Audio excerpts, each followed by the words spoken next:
ಮೊದಲನೇ ಮಹಾಯುದ್ಧದಲ್ಲಿ ಯಾವುದನ್ನು ರಾಸಾಯನಿಕ ಅಸ್ತ್ರವನ್ನಾಗಿ ಬಳಸಲಾಗಿತ್ತು? A. Cylinder gas, B. Helium, C. Mustard gas, D.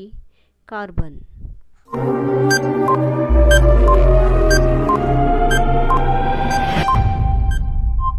ಉತ್ತರ ಮಸ್ಟರ್ಡ್ ಗ್ಯಾಸ್.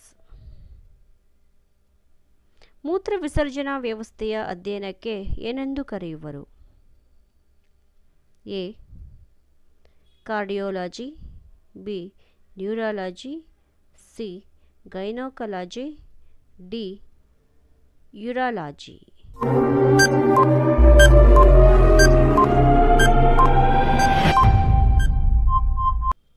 ಉತ್ತರ ಯೂರಾಲಜಿ. ಪ್ರಕೃತಿಯಲ್ಲಿ ಕಾಣಸಿಗದಂತಹ ಒಂದು ಜಾತಿಯ ಬೆಳಕಿನ ತರಂಗಗಳನ್ನು ನಿರ್ಮಿಸಿದ ವಿಜ್ಞಾನಿ ಯಾರು? A. Theodore Maiman, B. Macaulay, C. Edward Teller, D. Charles person.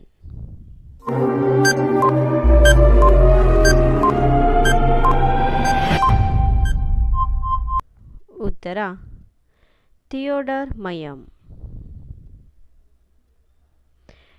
ಟ್ರಿಚೋಮಾ ಎಂಬುದು ದೇಹದ ಯಾವ ಭಾಗಕ್ಕೆ ಸಂಬಂಧಿಸಿದ ರೋಗವಾಗಿದೆ?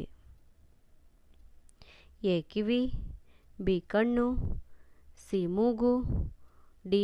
ಮೆದುಳು.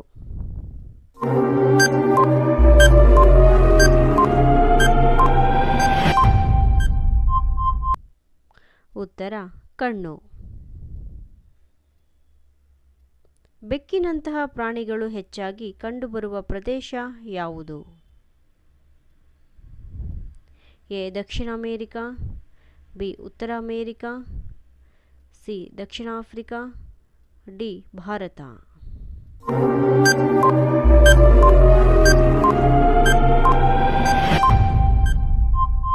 ಉತ್ತರ ಉತ್ತರ ಅಮೆರಿಕಾ.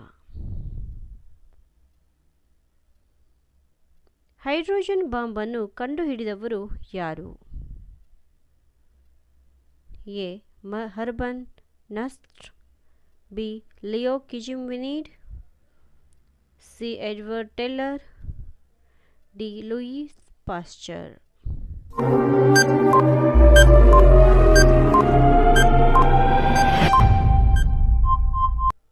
ಉತ್ತರ ಎಡ್ವರ್ಡ್ ಟೆಲ್ಲರ್. ನೀರಿನಲ್ಲಿ ಮುಳುಗಿದಾಗ ಕೊಬ್ಬಿನ ತಿಮಿಂಗಿಲ ಎಷ್ಟು ಕಾಲ ಉಸಿರು ಹಿಡಿಯಬಲ್ಲದು? ಎ. 5 ಗಂಟೆ, ಬಿ. 2 ಗಂಟೆ, ಸಿ. 8 ಗಂಟೆ, ಡಿ. 24 ಗಂಟೆ.